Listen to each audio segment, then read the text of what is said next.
حضرت ابراہیم علیہ السلام کی عمر مبارک 86 برس ہو چکی تھی، تاہم اولاد کی نعمت سے محروم تھے۔ انہوں نے اللہ تعالیٰ کی بارگاہ میں کچھ اس طرح دعا کی: اے میرے رب، مجھے نیک اور صالح بیٹا عطا کر۔ یہ دعا اللہ کی بارگاہ میں قبول ہوئی اور آپ کی دوسری بیوی حضرت حاجرہ رضی اللہ تعالی عنہا کے بطن سے آپ کو حضرت اسماعیل علیہ السلام کی پیدائش کی خوشخبری سنا دی گئی۔ عبرانی زبان میں اسماعیل کا تلفظ شمائل ہے۔ شما کے معنی ہے سن اور ایل اللہ کے مترادف ہے۔ چونکہ اولاد کے لیے آپ علیہ السلام کی دعا سن لی گئی تھی، اس لیے آپ کا نام اسماعیل رکھا گیا۔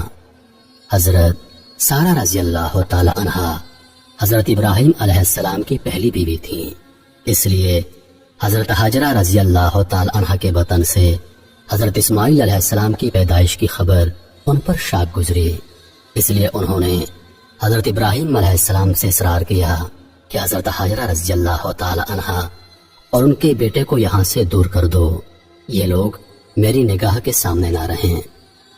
حضرت ابراہیم علیہ السلام کو یہ بات بہت ناگوار گزری، مگر بارگاہ الہی سے جب حکم ہوا کہ حضرت حاجرہ اور اسماعیل کو عرب کے ریگستان میں چھوڑ دیا جائے، حضرت ابراہیم علیہ السلام حضرت حاجرہ رضی اللہ تعالی عنہا اور حضرت اسماعیل علیہ السلام کو اسی جگہ لے آئے جہاں آج کعبہ ہے۔ اس زمانے میں یہ جگہ بالکل غیر آباد تھی۔ ایک تھیلی کھجور اور ایک مشکیزہ پانی کے ہمراہ آپ نے انہیں وہاں چھوڑ کر جب جانے لگے تو بی بی حاجرہ رضی اللہ تعالی عنہا نے انہیں روک کر پوچھا: ہمیں اس بیابان میں چھوڑ کر آپ کہاں چل دیے؟ حضرت ابراہیم علیہ السلام کی خاموشی پر حضرت بی بی حاجرہ رضی اللہ تعالی عنہا نے پوچھا: کیا یہ میرے رب کے حکم سے ہے؟ حضرت ابراہیم علیہ السلام نے ہاں میں جواب دیا۔ تب بی بی حاجرہ رضی اللہ تعالی عنہا نے انہیں جانے دیا اور فرمایا: ہمارے لیے اللہ ہی کافی ہے۔ حضرت ابراہیم علیہ السلام جب چلتے چلتے ایسی جگہ پہنچے کہ دونوں ماں بیٹا نگاہوں سے اوجھل ہو گئے تو آپ نے اپنے دونوں ہاتھ بلند کیے اور اللہ کے حضور عرض کیا: اے میرے رب، میں نے بسائی ہے ایک اولاد ایسے میدان میں جہاں کھیتی نہیں، تیرے ادب گھر والے کے پاس۔ اے رب، ہمیں عطا قائم رکھ رب۔ اے رب، بعض لوگوں کے دل چھکتے ان کی طرف اور ان کو روزی عطا فرما اپنے فضل سے تاکہ یہ شکر کریں۔ حضرت حاجرہ رضی اللہ تعالی عنہ چند روز تک مشکیزے سے پانی پیتی رہیں اور کھجوروں سے گزارا کرتی رہیں اور حضرت اسماعیل علیہ السلام کو دودھ پلاتی رہیں۔ جب پانی اور کھجوریں ختم ہو گئیں تب وہ پریشان ہو گئیں، کیونکہ وہ خود بھوکی تھی، اس لیے دودھ بھی نہ اترتا تھا اور بچے نے بھوک اور پیاس سے رونا شروع کر دیا تھا۔ بچے کی بے چینی دیکھ کر حضرت حاجرہ رضی اللہ تعالی عنہ نے پانی کی تلاش شروع کر دی اور وہ صفا پہاڑی پر چڑھی کہ شاید کوئی اللہ کا بندہ نظر آ جائے یا کہیں سے پانی مل جائے، مگر کچھ نظر نہ آیا۔ پھر وہ واپس وادی میں آ گئیں اور پھر وہ دوسری پہاڑی مربع پر چڑھی کہ کہیں پانی نظر آ جائے۔ اس طرح آپ نے 7 چکر لگائے۔ مامتا کا یہ جذبہ اللہ تعالیٰ کی بارگاہ میں اس قدر مقبول ہوا کہ بیت اللہ کی زیارت کے لیے آنے والے ہر فرد پر اللہ تعالیٰ نے اسے لازم قرار دے دیا کہ حضرت حاجرہ رضی اللہ تعالی عنہ کی سنت کی پیروی کرتے ہوئے صفا اور مروہ کے پہاڑوں کی سعی کرے۔ اس جستجو پر مشتمل عمل کی مقبولیت کا ایک اشارہ یہ بھی تھا کہ 7ویں چکر میں حضرت حاجرہ رضی اللہ تعالی عنہ جب بچے کے پاس واپس آئیں تو دیکھا کہ جس جگہ حضرت اسماعیل علیہ السلام روتے ہوئے ایڑیاں رگڑ رہے تھے وہاں سے پانی کا چشمہ جاری ہو گیا ہے، اور یہ چشمہ آج بھی موجود ہے اور ہم لوگ اسے آب زمزم کے نام سے جانتے ہیں۔ ہزاروں سال گزرنے کے باوجود چشمے کا پانی اسی طرح جاری ہے۔ اللہ تعالیٰ نے اس میں مخلوق کے لیے شفا رکھی ہے۔ حضرت حاجرہ رضی اللہ تعالی عنہ یہ معجزہ دیکھ کر بے حد خوش ہوئی اور اللہ تعالیٰ کا شکر ادا کیا۔ اس کے بعد آپ نے بچے کو پانی پلایا اور خود بھی اس سے مستفید ہوئی۔ اسی وقت اللہ تعالیٰ کی طرف سے ایک فرشتہ نازل ہوا اور ان کی طرف سے وعید سنائی: اے حاجرہ، آپ خوفزدہ نہ ہوں اور نہ ہی غمگین ہوں، کیونکہ اللہ تعالیٰ آپ کو اور اس بچے کو ضائع نہیں ہونے دے گا، کیونکہ یہ اللہ کا گھر یعنی مقام بیت اللہ ہے جسے اس بچے اور اس کے باپ نے تعمیر کرنا ہے۔ کچھ عرصے کے بعد بنو جرا نامی ایک قبیلہ پانی کی فراوانی دیکھ کر حضرت ہاجرہ رضی اللہ تعالی عنہ کی اجازت سے یہاں آ کر آباد ہو گیا۔ حضرت اسماعیل علیہ السلام کا بچپن اسی قبیلے کے افراد کے درمیان گزرا۔ ابھی حضرت اسماعیل علیہ السلام بچے ہی تھے کہ حضرت ابراہیم علیہ السلام نے خواب میں دیکھا کہ حضرت ابراہیم علیہ السلام اپنے لختے جگر کو اللہ کی راہ میں قربان کر رہے ہیں۔ آپ علیہ السلام نے مسلسل 3 راتیں ایک ہی طرح کا خواب دیکھا، لہذا آپ کو یقین ہو گیا کہ یہ خواب یقیناً اللہ تعالیٰ کی طرف سے ہی ہے، اور آپ علیہ السلام نے اللہ تعالیٰ کے حکم کی تعمیل کا ارادہ فرمایا اور اپنا تمام خواب اپنے بیٹے کو سنایا، اور پھر حضرت اسماعیل علیہ السلام سے پوچھا، میرے بیٹے، میں تجھے اپنے خواب کے پیش نظر اللہ کی راہ میں قربان کرنا چاہتا ہوں، بتا تیری کیا رائے ہے؟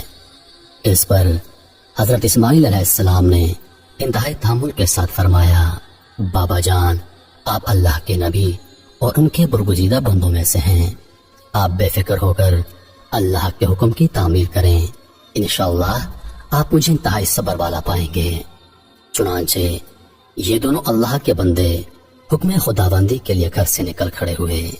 روایات میں آتا ہے کہ ابلیس نے انہیں ناکام بنانے کے لیے کئی طریقے اپنائے۔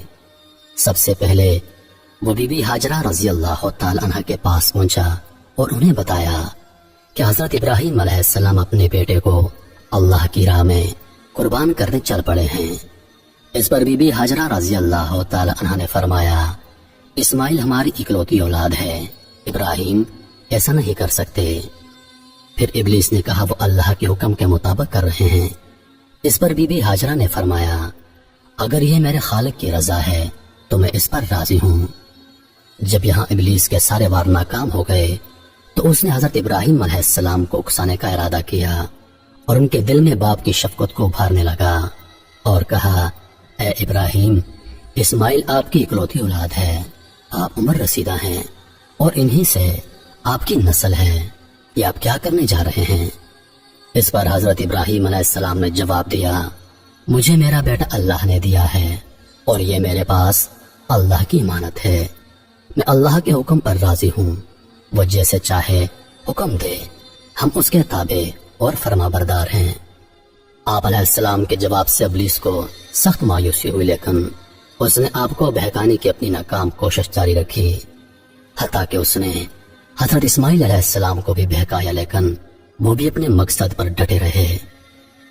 حضرت اسماعیل علیہ السلام نے فرمایا، میں اپنی رب کی رضا میں راضی ہوں، میرے رب نے میرے بابا کو براہ راست میری قربانی کا حکم خواب میں دیا ہے، اور انبیاء کرام کے خواب سچے ہوتے ہیں۔ کہا جاتا ہے کہ ابلیس نے انہیں 3 مرتبہ قربان گاہ جانے کی راہ میں حائل ہونے کی کوشش کی، اور تینوں مرتبہ حضرت اسماعیل علیہ السلام اور حضرت ابراہیم علیہ السلام نے ان پر کنکر برسائے اور اسے کامیاب نہ ہونے دیا۔ یہی وہ سنت ہے جسے ہر سال حجاج کرام دہراتے ہیں، اور یہ سنت رمی کہلاتی ہے۔ بالآخر دونوں باپ بیٹا وادی منا میں پہنچے، جہاں اسماعیل علیہ السلام کو ذبح کرنا تھا۔ تب کائنات نے وہ منظر دیکھا جو اس سے پہلے کبھی نہیں دیکھا تھا اور نہ شاید قیامت تک دیکھ پائے گا۔ زمین و آسمان ساکت ہیں، کائنات حیران ہے، فرشتے عرش سے زمین پر عجیب منظر دیکھ رہے ہیں۔ تبھی اسماعیل علیہ السلام کہتے ہیں، ابا جان، آپ میرے دونوں ہاتھ اور دونوں پاؤں باندھ دیجئے تاکہ چھری چلاتے وقت آپ کو کوئی دقت نہ ہو، اور ابا جان، آپ مجھے زمین پر منہ کے بل لٹائیے گا تاکہ میرا چہرہ زمین کی طرف ہو۔ اگر میرا چہرہ آپ کی طرف ہوا تو کہیں آپ کو مجھ پر ترس نہ آ جائے اور آپ مجھے ذبح نہ کر پائیں۔ ابا جان، اپنی آنکھوں پر پٹی باندھ لیجئے گا اور ذبح کرنے کے بعد میرا کرتا میری ماں کو دے دیجئے گا تاکہ انہیں صبر آ جائے۔ باپ نے سب باتوں پر عمل کیا، بیٹے کا ماتھا چوما، پاؤں باندھے اور بیٹے کو زمین پر منہ کے بل لٹا دیا اور چھری چلا دی۔ لیکن چھری نے حضرت اسماعیل علیہ السلام کو نہ کاٹا، کیونکہ اللہ کو کچھ اور ہی منظور تھا۔ حضرت ابراہیم علیہ السلام چھری چلاتے ہیں مگر چھری نہیں چلتی، آپ اور زور لگاتے ہیں مگر چھری ہے کہ چلنے کا نام نہیں لیتی۔ آپ علیہ السلام چھری سے فرماتے ہیں، اے چھری، تو کیوں نہیں چلتی؟ میرے ننھے اسماعیل کا گلا تو بہت نازک ہے، تو کیوں نہیں چلتی؟ عرش پر فرشتے خاموش، زمین پر ایک انسان کے اللہ سے محبت کا عجیب منظر دیکھ رہے ہیں۔ تب اللہ پاک عرش سے حضرت جبریل علیہ السلام سے فرماتے ہیں، اے جبریل جاؤ اور جنت سے مینڈا لے جاؤ، میرا خلیل پیچھے نہیں ہٹے گا، جاؤ اور اس کی قربانی کرو۔ تب حضرت جبریل علیہ السلام جنت سے مینڈا لے جاتے ہیں اور حضرت اسماعیل علیہ السلام کو چھری کے نیچے سے ہٹایا اور مینڈا رکھ دیا۔ اب چھری کو چلنے کی اجازت ملی اور چھری چل گئی۔ تب حضرت ابراہیم علیہ السلام کے ہاتھوں پر گرم خون لگا اور بے ساختہ آپ کی زبان سے نکلا، اللہ اکبر، یا اللہ تیرا شکر ہے۔ مگر جب آنکھوں سے پٹی اتاری تو حضرت اسماعیل علیہ السلام صحیح سلامت ایک طرف بیٹھے ہیں۔